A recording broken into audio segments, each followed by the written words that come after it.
Hey guys and gals, Nary here from Drake Wayne Game, and a 70 amount Twitter the Gaming Drag. Today I'm coming back at you with the Let's Play episode of Changeling Tale, Jessie's Rejection Path. Anyway, y'all, before we jump into it, I'm going to just go ahead and let y'all know that our Patreon is out for as little as $5. Y'all can help support the channel, get some awesome rewards like permanent access to our community Discord server and full access to upcoming Not Safe for Work videos, one of which is already out now, y'all. So anyway, check the description if you're interested in signing up. Anyway, let's go ahead and jump right back in. Alarm chain, you are up. Let's go. Alright. I step closer to her, brushing my hand against her arm. Maybe it's the liquid courage. I don't care. You're still the same Jessie I've always known. I won't let anyone hurt you ever again. She turns away. Are you in pain? A bit. It's not bad. Alana gave me something strong. The wound has nearly healed itself already.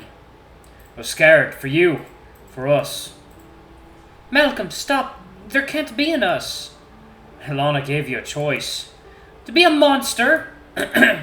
I'm sorry. To stay human. To be Jessie. She told me I have to stay away from you.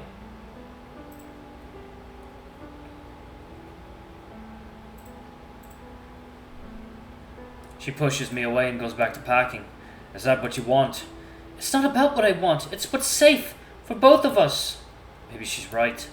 Then I'll stay away from you so you can stay here. Your sisters, they can't bear to lose you. She looks back up, tears in her eyes. I can't bear to lose you. You're the only person in this town who understands me. Don't you see? You're the only one here for me. I can't wander around town wanting to be with you, wanting to see you. You would cause me so much pain. My heart takes a blow. I reach out to caress her face and she turns away. When she faces the full-length mirror in the room, I see her look in, past herself. She's looking me in the eye. One last dance, like when we met. Will you grant me that? A tear falls down her cheek and she nods. She puts a record on the Victrola.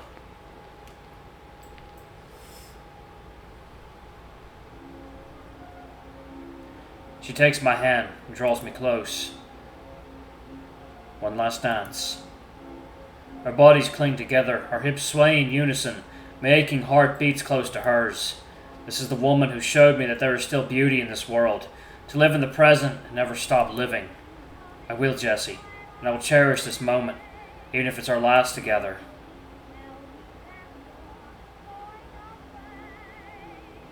Her hand tightens its grip on mine, begins to feel softer.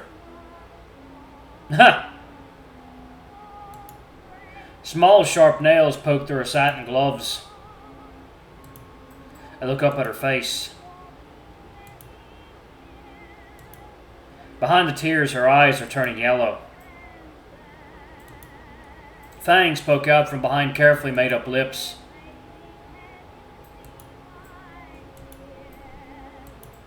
Her nose is growing and reshaping itself into a long, fuzzy cone.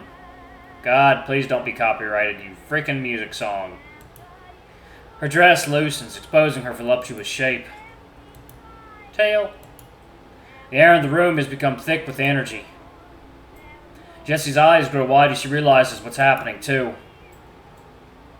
Malcolm, what? She pushes me away, hard.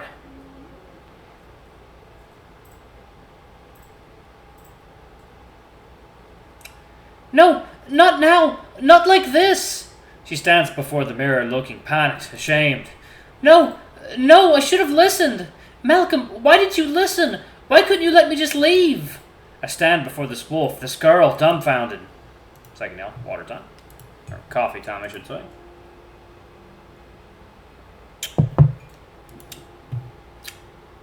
I'm sorry. What have I done?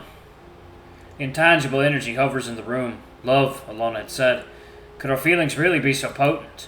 I try to offer Jessie some hope. Jessie, listen to yourself, your voice. You're coherent. Are you thinking clearly? I hear bitterness in her voice when she bites back at me. Of course I'm thinking clearly. I'm talking, not barking, aren't I?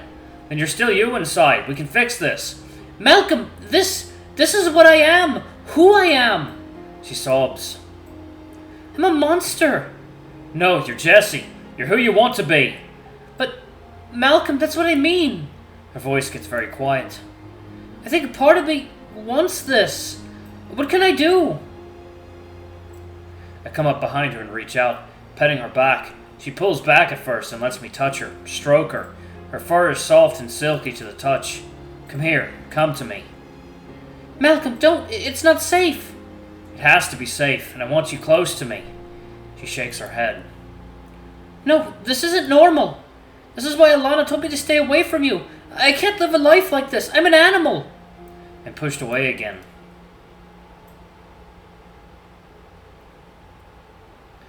What if you can control it? She fingers the loose folds of her dress. Control? These clothes are the only thing between me and the beast, Malcolm. Alana said this isn't supposed to happen. Not while I'm wearing them. Her voice trembles. How do I change back now? Malcolm, no one can see me like this. We need to find Alana now. I flinch under the onslaught. All right, everything's all right. You're safe here.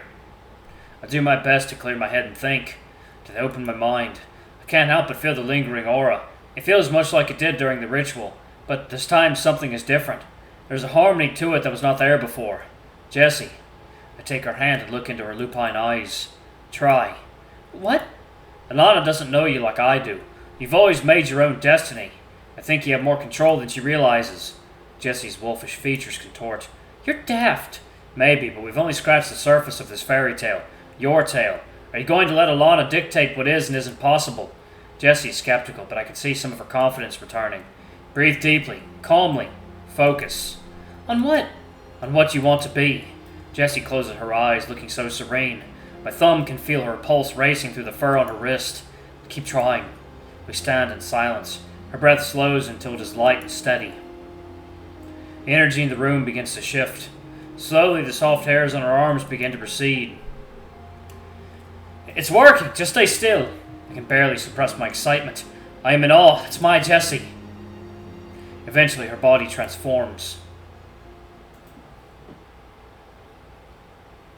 Back to her human form at last, with a gasp. She opens her eyes. She can hardly believe what she sees. That felt like a miracle. I could feel your presence, right down to my marrow. My spine chills. I take her in my arms. We hold each other, laughing and letting the pressure in the room release. I steal a kiss. Malcolm, I don't know if this is safe. But you're back to you. For now. I don't know if I can always control this. It's a powerful experience. I can't explain the energy it holds over me. Within me. It's like, coffee time. I run my hands through her silky hair, pausing to touch her cheek. She leans into my hand. Her face is soft and warm, welcoming. I believe in you.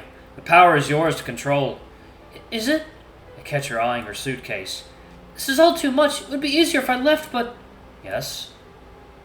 I don't want to leave you, Malcolm. I care too much about you. I know this is new, whatever this is between us, but it feels too real to walk away from. Please, stay. My mind is spinning. I can't possibly wrap it around everything that's happened, so instead, I take a lesson from Jessie and try to appreciate the moment. It's punctuated by her laughter. You know, I've never felt more dependent on someone. I'm losing my identity in so many new ways. I guess we're in this together. I smile back at Jessie and reassure her. You're not dependent on me, Jessie. You're still your own woman, one who many people care about deeply. Maybe one more than others. Yes, maybe one. Oh. We kiss cautiously at first, then more longingly. Oh, there it goes. I can feel her muzzle start to appear, then retract. She giggles nervously. I'm still new to this, Malcolm. We'll learn together, Jessie. Yes. Lovely couple. They spun, they danced. They held each other with the warm touch of partners meant to be together. I saw the torment, fear, elegance, and peace in every move. Their movements showed me what care is always supposed to be. Pure, innocent, and unquestioning. Yes, their eyes were clouded by the dark concerns of not being able to be who they truly are, or who they were born to be. But their smiles remained serene. Two spirits disregarding their anxieties in order to savor a union stronger than the disapproving opinion of others. It made my heart leap. I bet this is Alana talking. Either that or it's an unseen character we haven't even caught a glimpse of yet. Chapter 3. A Wolf in Sheep's Clothing.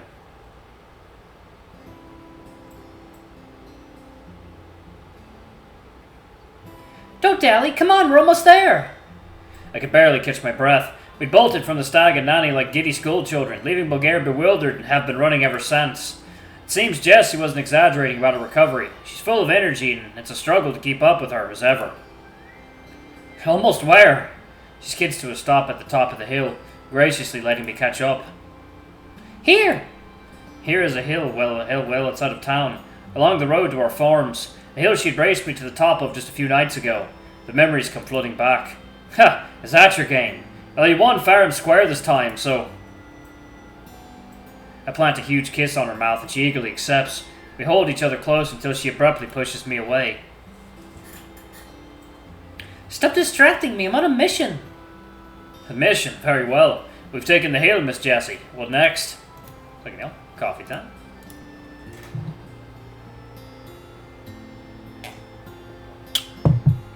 Rehearsal. Excitement brewing in her is palpable. We've both gone through shock, horror, sadness, passion, and joy in scarcely the tick of an eye. Maybe we should rest. I'm not sure how much more I can take. You don't need to do anything. Here, take a seat, Mr. Campbell. The show is starting and Miss Jessie McLeod is the opening act and main number. Huh? What are we doing? Jessie shouts from afar. We're practicing! I can't help but laugh. This what? My understanding of the world, my world, is so far a kilter there can be no recovery. Short of me waking up and being told this was all a dream, I have to just stay calm, be aware, accept reality, whatever that means. How is Jessie managing to stay so composed? After all that trauma, and she's already eager to coax her wolf out so soon. At last, his pep. I guess I can't blame her. I'd rather she be practiced too, in case another accident happens. The sooner the better.